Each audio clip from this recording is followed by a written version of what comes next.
Hey everybody, it's Jim and the Leads Geeks here. Today we're going to role play with Laura a little bit. We're going to talk about renting and how to talk with renters. Laura has a lot of people moving to the area, basically a lot of military coming in, and so how to have those conversations with people that are looking to rent right now, but you know that they can actually buy, and how to really foster that relationship. I'm going to have Laura start out, give Eric a call, and then I'll have her give Cody a call. We're just going to walk through that process, and we're going to talk about, how do you have relationships with rental companies so you get referrals as well. Laura, whenever you're ready, I want to give Eric a call. I'm going to just mute myself and go from there. Awesome. Okay, thanks, Jim. Okay, ring ring. Hello. Hello. Hi, is this Eric? Yeah, who's this? Hey, Eric. My name is Laura. I'm with Team Lally Real Estate of Keller Williams here on Oahu. Eric, I saw you were checking out some homes online and I wanted to check in with you. Are you just curious or are you making a move here? Um, just kind of curious right now. Okay. And what's kind of got you curious, Eric? Well, yeah, I mean, we will be moving down there, and I'm not sure if we're going to get on-base housing. So just kind of looking at some other options in case we don't get that. Okay, got it. So, Eric, are you here on the island now, or are you researching before you get here? No, I've actually never been to Hawaii, so it'll be definitely a first, but we're moving there from South Carolina. And I don't even know if we'll get a chance with my work schedule to get down there before we have to make the move. Yeah. Okay. Okay, Eric. And so, from what I'm hearing, you're in the service. Is that right? Yeah, yep, I'm with the Marine Corps. Okay. Awesome. Well, thanks for your service, first of all. Um, and I don't know if you know, we work with a lot of military people who are coming in from the mainland. Tell me a little bit about your home search, Eric. Um, well, just kind of browsing right now. Right. I know what the housing allowance will be for me when we get there, and you know, it's a lot more expensive than where we are right now. So it's kind of blown away by home prices. I think if we don't get on base housing, we'll probably look for a place to rent out in town. Do you do rentals? We do have a property management division, Eric. We do. Tell me a little bit about your on base consideration. You've mentioned that a couple of times now. Are you thinking about living on base? Um, yeah, a little bit. I mean, it's decent. It looks like it's decent housing. I've heard good things, and Mm-hmm. but I also know that I'll be getting like 3,700 for BAH if I live out in town, and it'd be nice to find somewhere cheaper to live and then pocket some of that. Okay. Okay. So, in an ideal world, then you're looking for something maybe under budget. And Hmm. so to have some wiggle room there with your housing allowance. Is that kind of what I'm hearing? Yeah, definitely. Okay. Okay. Gotcha. And then will it be, are you moving here or do you have family that's going to be coming over with you? Tell me a little bit about that. Yeah, it'd be myself, my wife, and our young daughter, and hopefully our dog. But boy, we're jumping through some hoops to get the dog cleared to come to the island. Yeah, tell me about it. We moved here with kids and dogs as well, so I can relate to you on that. When are you guys? What's your Oh, sorry, what was that? when are you going to be hitting the island? Um, it's kind of up in the air. It'll definitely be sometime this summer, but my orders are kind of open. It could be anytime from like June to July. Okay, so June, July timeframe, and Hmm. it sounds like you're being pretty proactive on the home search. How have you been searching for homes online so far, other than the on-base housing? That's about it. And then, just talking to other guys that I know who have been there, and where they lived and what their recommendations are. Okay, okay. So from what it sounds like, you guys haven't really made the decision yet on whether you want to live on post or out in town. Is that right? Um, we're definitely leaning towards on base housing, but we just Okay. don't know if we'll get into it because, here in South Carolina, we didn't get into it. And then we ended up buying out in town. Mhm. And it was a nice place that was small, and we were definitely able to afford it and pocket a lot of our BAH. So that helped. Okay, great. So I hope you don't mind me asking, what has you leaning toward living on base, Eric? Um, well, just being close to work, it'd be nice not to have to worry about like buying a car once we get there. If I could bike to work and we could just buy one car, because if we're only here for 3 years or so, and then just not worrying about trying to sell a place when we get moved to wherever we're going next. Okay. Now, I know you mentioned that you owned your home in South Carolina. Were you guys able to successfully sell that home? We're still in it right now, so we're actually planning on renting that one out, and we also have a small place in North Carolina where we bought at a really good price, and we're renting that out. And then, after the hurricane last year, when that lease is up, rent's really going up due to the shortage of rentals because of the Right. hurricane. Wow, interesting. Okay. So you guys are going to hang on to the South Carolina home and rent that out, right? Um, yeah, that's kind of we're talking with a property manager there who we know personally, and just crunching the numbers there. But it looks like something we can definitely do. We have a good spot, really close to base, and not too far from downtown either. So Right. um, we also kind of toyed with the idea of doing like Airbnb or something along those lines, but that just seems that's kind of a lot of work, and I think we'd Sure. rather just find long-term tenants. Sure. Okay. Okay. Well, it sounds like you've thought quite a bit about what it would look like for you to live off of base and maybe save some of that money monthly. Can you tell me a little bit more about um, what you and your wife are looking for in terms of a house? Tell me a little bit about the house itself. What are you guys needing? What are you looking for? Um, for me, it's important to be close to base. I really hate wasting time commuting. That's time I just don't feel like it's productive time. Mhm. Um, and then, if we were to go off base, I don't know if we would rent or try to buy. I'm kind of hesitant to buy just because we don't know the area. We don't know how long we'll be there. Sure.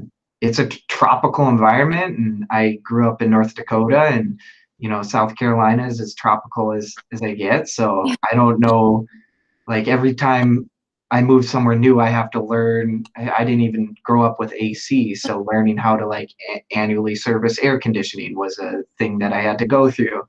Sure. Um, so I don't know what peculiarities there are with housing in Hawaii. I mean, do I Right. need volcano insurance? I don't even know. Okay, okay. No, sounds good. And, a lot of those questions are things that we hear really often from people that are coming over from the mainland. It can be a little nerve-wracking, right? Because you're coming literally across the ocean, Yeah. and yeah, you don't quite know what to expect. So, well, I'm glad we were able to connect. I'll share with you, Eric, that I've been living on the island cumulatively now for about 7 years. I also moved from the mainland, so I really can understand where you and your family are coming from at this moment. I hope you don't mind me asking, by the way, what's your wife's name? Jane. Jane. Okay, so Eric and Jane. And then can you tell me a little bit about what are Jane's thoughts when it comes to buying versus renting once you guys get here? Um, I know she would prefer, well, it's kind of mixed because she would like the kind of peace of mind of living on base housing and not having to worry about selling when we're done. Okay. But also, she doesn't want to live on base because it's kind of its own little ecosystem and bubble there. And Yes. it seems like everybody's, yeah, I don't know. You move Yeah. on base and then like everyone expects you just to be friends with everyone on base. And sometimes I can barely tolerate people at work, and I certainly don't want them to be my next door neighbors. So uh, Yeah. that's kind of, yeah. Well, that's all really understandable too. What helped you guys choose your community there in South Carolina, knowing that you want the community feel, and perhaps you also want the liberation of being off base. What helped you guys choose the community where you bought in South Carolina? Um, well, there were only one house available in our price range in the neighborhood. It was a really nice area, right next to a school, kind of isolated, so not a lot of like fast through traffic or anything like that. And we actually were looking at a house, and then it needed some work, but then our realtor got a call that a house three doors down had an Mm-hmm. offer that fell through. So we looked at it that day, wrote on it the next day, and it was accepted. Uh, Awesome. so it was kind of, I don't know, yeah, the location and the feel of the neighborhood. And Sure. it was also a lot of young families in that neighborhood as well. Right. Okay. So you're looking to live in a community where um, you've got some young families and perhaps even a military presence. Is that what I'm sensing? Yeah, I mean, maybe.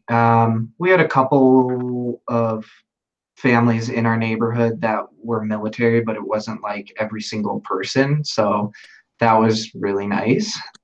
Yeah. Okay. And is that piece really important for you and Jane when you're looking at communities off post? Um, I don't know if we were looking to buy, I think we would be very limited in our options just based on price range because uh, homes are pretty expensive there. The median price here where we're at is about 260, and it's looking like there is nothing habitable for that range or even twice that in Right. Hawaii.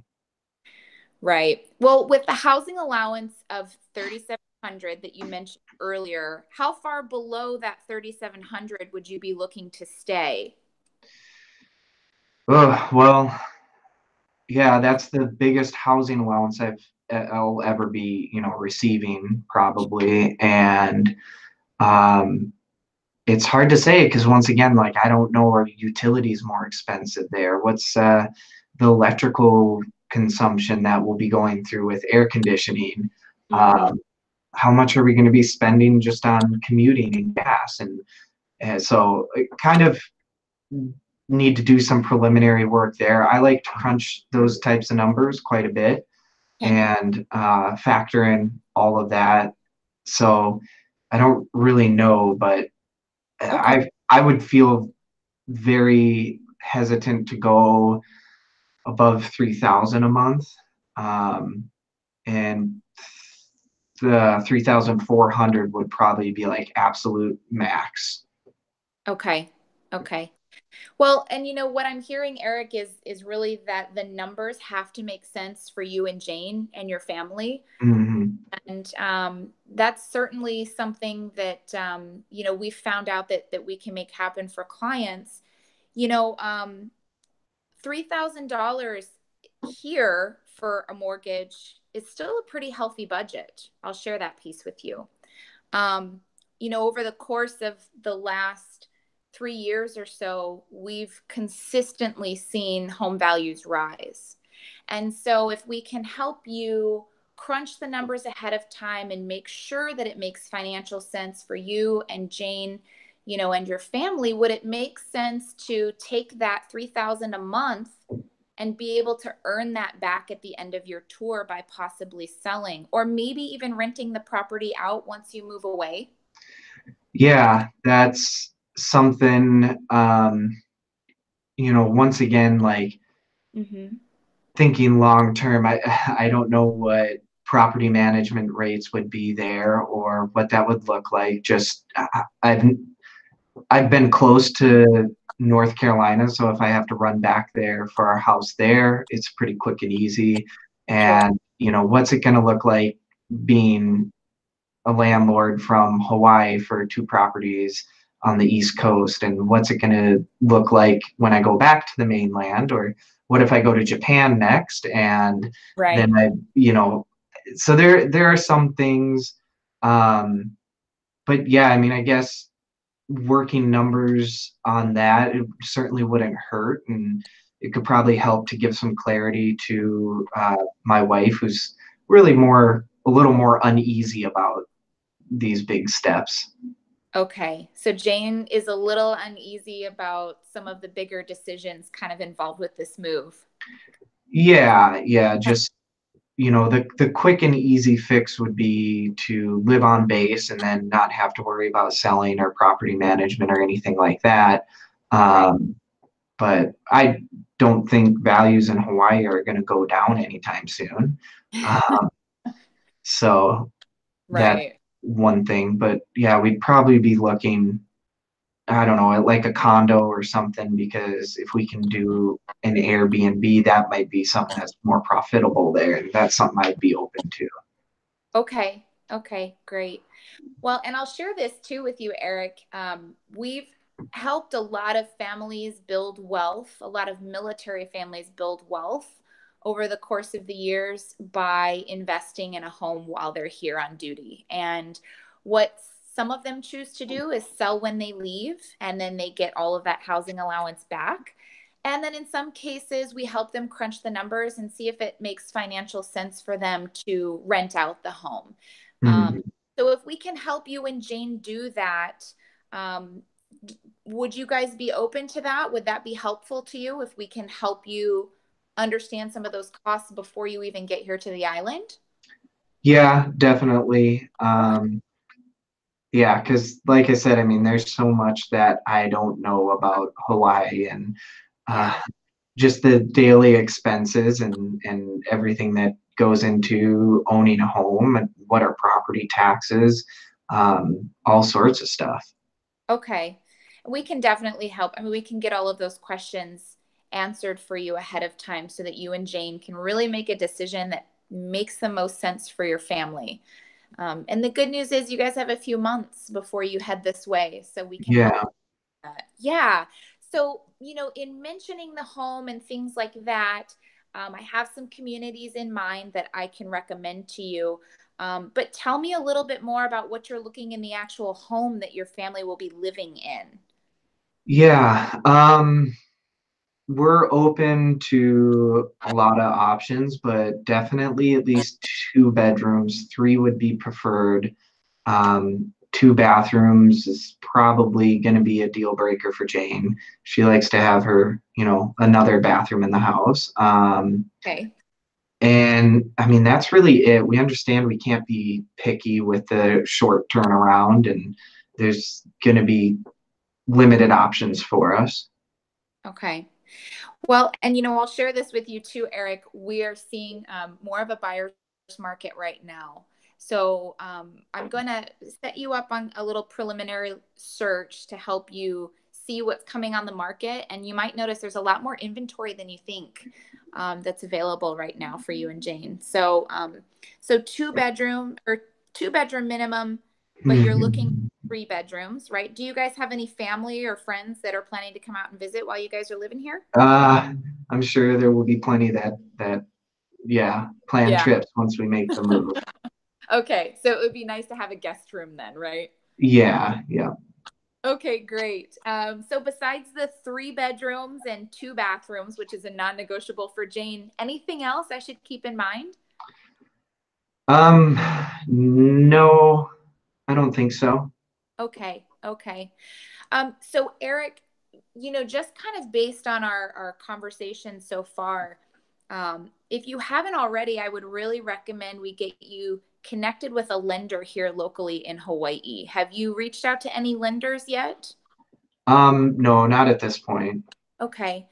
The reason I think that's really important for you and Jane is that they'll be able to put together some scenarios for you based on your preferred budget, and they'll really help us bring together the number crunching picture. Mhm. Would you guys be open to maybe a 10-15 minute phone call so that they can help you go over some of those numbers? Yes, yeah. Okay. You sound a little hesitant. Well, we bank with USAA, but I haven't had the, you know, best experiences with them working for the mortgage stuff. They can be a little bit slower. I guess if it is something that we do, we'll probably pull the trigger pretty quickly. Right. And if you have someone there, I'm definitely open to shopping around for rates. Okay.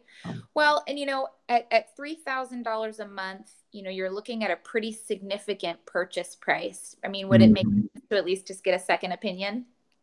Well, yeah, definitely. Yeah. Okay. So what I'm going to do, Eric, is ask one of our favorite lenders to reach out to you. And like I said, they'll just give you about a 10-15 minute phone call and talk with you about some of the scenarios you mentioned. I want to make sure we're addressing your financial questions when it comes to homeowners insurance and, what a purchase price will look like for you and Jane to keep Mm, you at around the $3,000 to $3,400 a month mark. yeah. Okay. Great. So we'll get that piece squared away.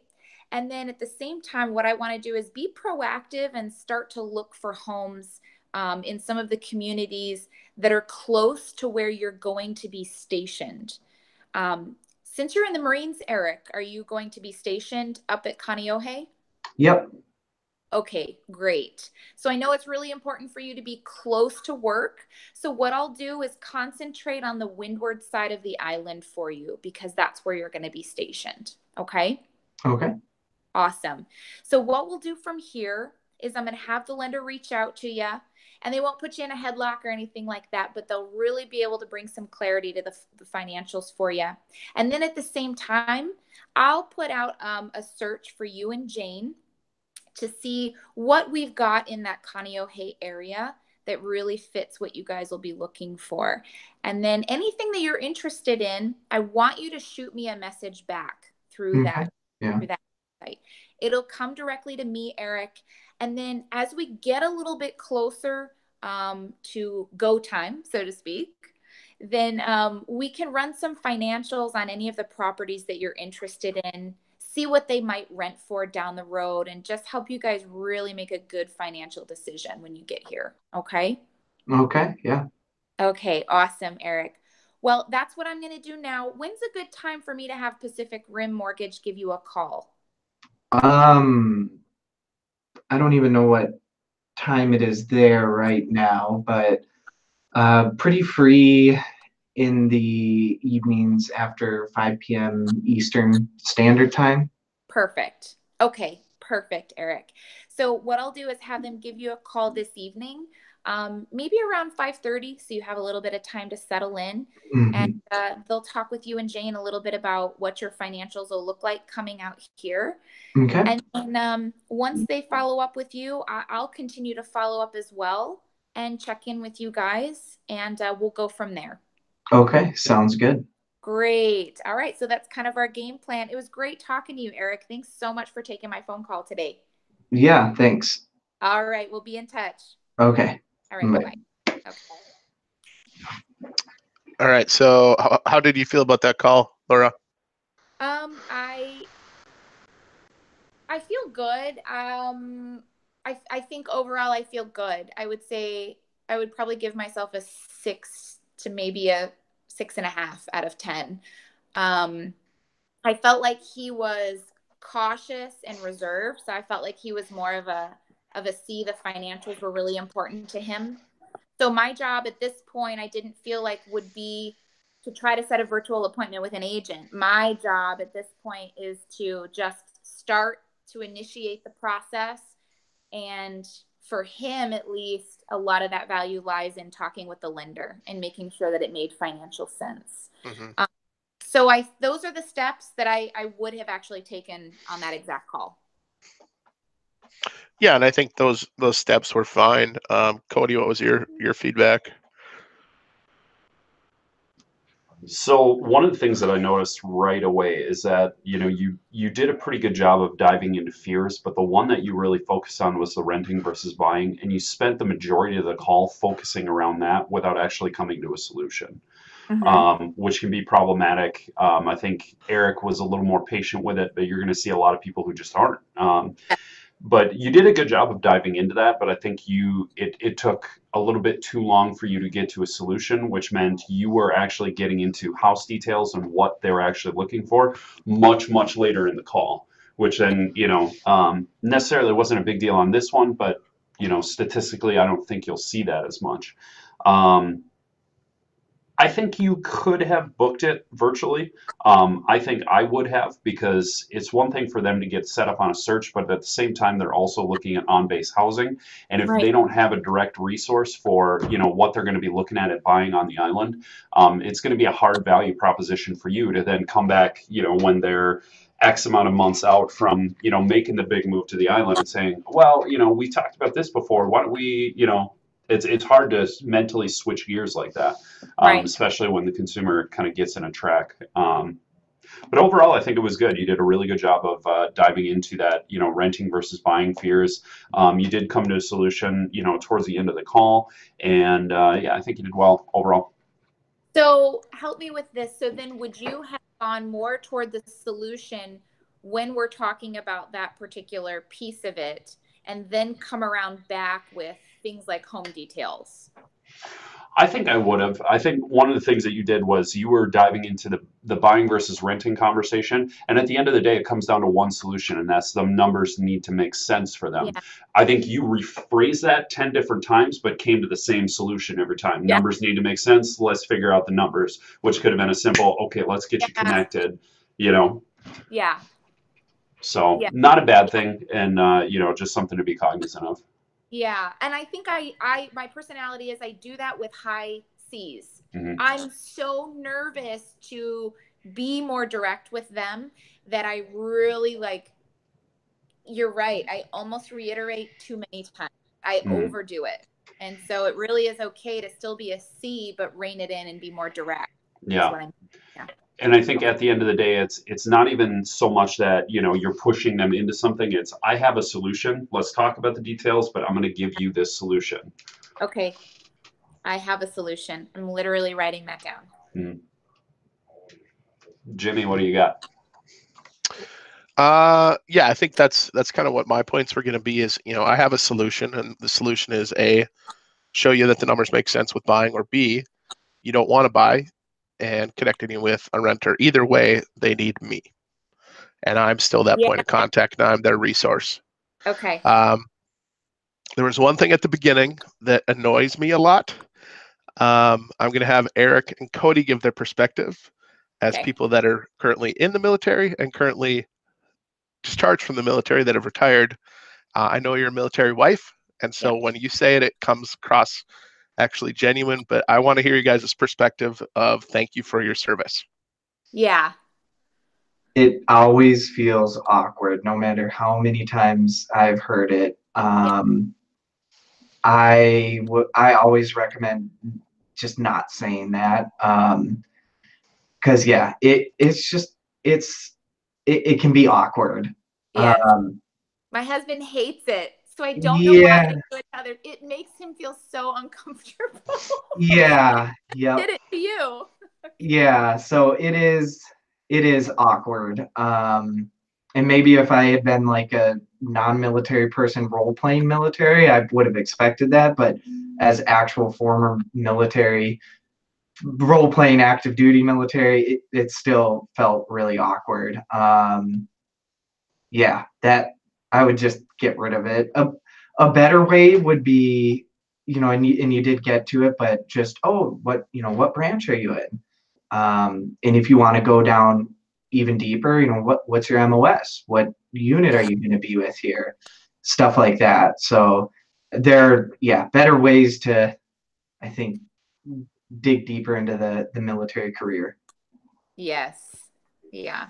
Well, I think part of that is it's like a thing that's trickled down from the top. One of our team leaders really does want us to say that. And I think more of what he wants is for us to be able to convey the fact that we are, grateful for our military members. And even though I know how awkward that is, I agree with you. So that's out of my vernacular today.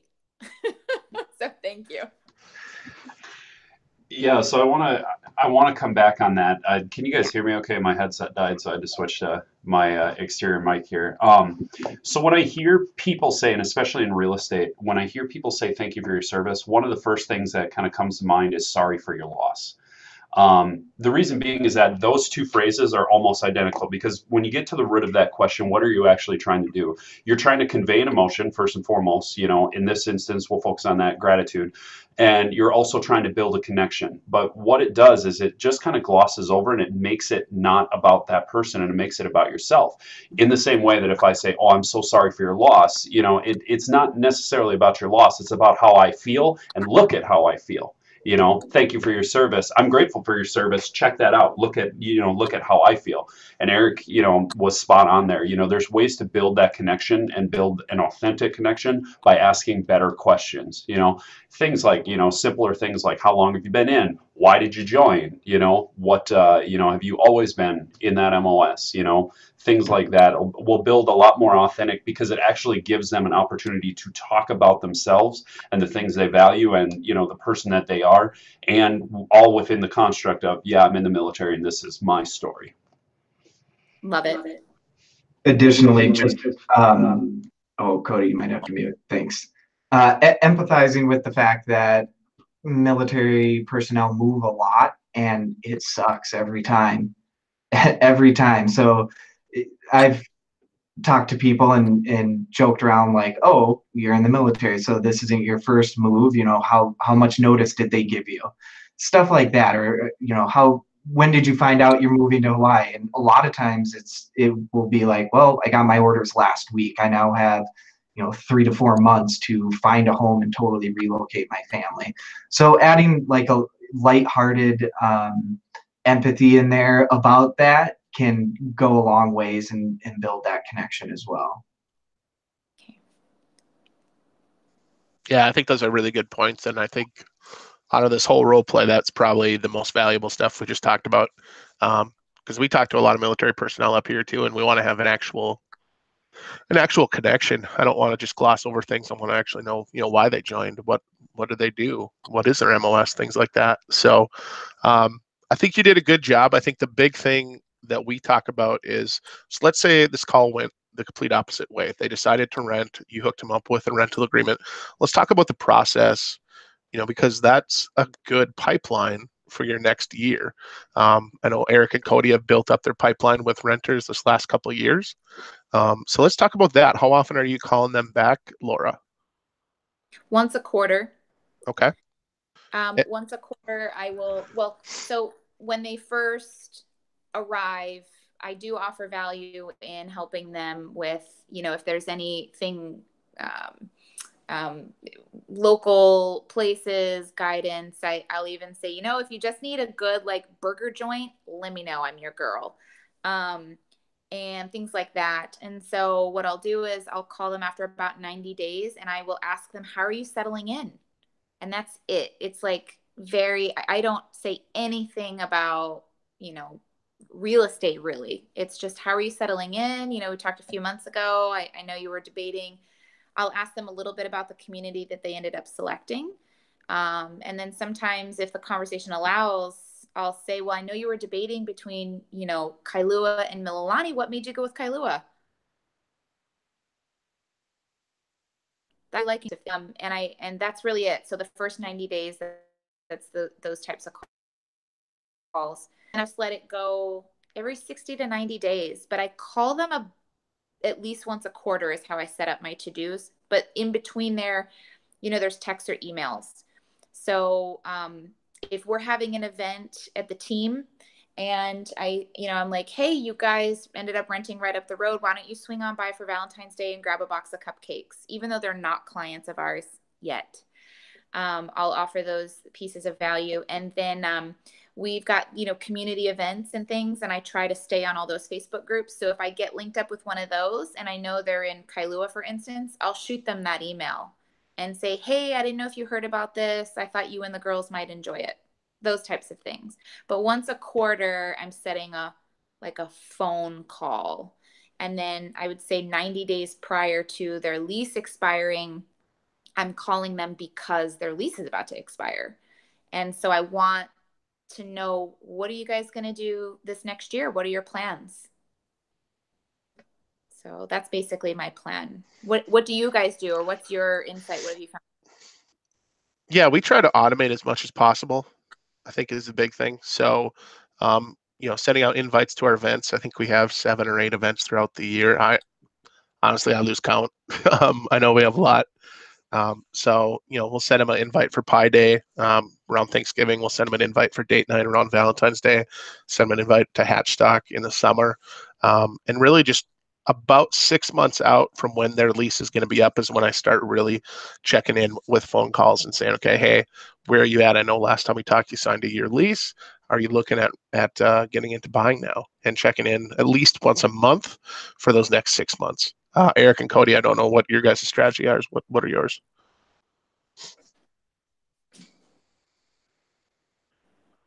Okay. Cody is muted. I don't know. Yeah, about the same. I like to touch base with them about a month after they were supposed to move, and just see how things are going, and then follow up throughout the year, especially if they're like a first-time home buyer, and we offer the home buyer course, stuff like that. Just pinging them with that, like, hey, do you want me to send you some info on this? And yeah, little things like that.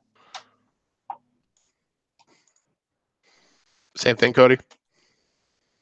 All right. Awesome. So let's do some recaps, because this has kind of turned into a long one, Laura. We think we've gone for about a half hour, 40 minutes. So let's go down the renting path. And one, I always have to give 2 options, and you have to be that point of contact. 2, if we're going to talk about military, let's talk about their MOS, why they joined the military, what they're doing, how long they've been in, how many moves they've done, things like that. Let's not talk about thank you for your service. And then really for a rental policy, let's try to check in with them. Laura does it once a quarter, and she also sends out invites. I do all my automation and send out invites about 4 or 5 times a year to those events. And then I really start to check in about once a month, 6 months out from when that lease ends. So do you guys have any closing comments? Anything else we should go over, or should we get this done?